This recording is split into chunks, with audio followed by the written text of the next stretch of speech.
महामानव भारत रत्न बोधिसत्व बाबा साहब अम्बेडकर जी के बारे में राज्यसभा में केंद्रीय गृह मंत्री जी का स्टेटमेंट आया। उन्होंने कहा कि अम्बेडकर बोलना एक नई फैशन हो गई है और इतना नाम जो है भगवान का लेंगे। तो जिस तरह से ये स्टेटमेंट आया है हम उसको बहुत निषेध करना चाहते हैं, क्योंकि मेरा सबसे बड़ा कहना ये है कि आप भारतीय संविधान पे बात करते हैं। संसद में 2 दिन, लोकसभा में बात हुई, राज्यसभा में हुई, और जब आप बाबा साहब की बात कर रहे हैं जिन्होंने हम सबको, अभी वर्षा गायकवाड़ यहाँ तक पहुँची, संसद में खड़ी है, उसका कारण क्या है? क्योंकि भारत रत्न डॉक्टर बाबा साहब अम्बेडकर जी की वजह से मैं यहाँ तक पहुँची।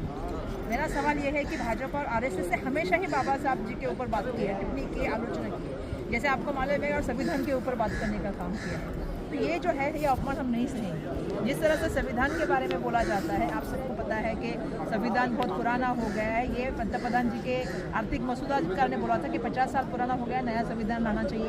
किसी ने कहा गैस बदलता है, कपड़े बदलते हैं, वैसे देश का संविधान बदलना चाहिए। किसी उनकी पार्टी के नेता ने कहा कि अरबी समुद्र में संविधान को जो है वो डालना चाहिए। इस तरह की जो कमेंट आती है ये बिल्कुल हम सहेंगे नहीं, क्योंकि बाबा साहब हमारी अस्मिता है, हमारा अस्तित्व है और हमारे आराध्य देवत है। और जो हमारे आराध्य देवत के बारे में, अस्मिता और अस्तित्व के बारे में बात करेगा उनको हम छोड़ेंगे। मैंने कल भी एक चीज़ कही है कि रेशिम बाग में और दीक्षा भूमि में बहुत फ़र्क है।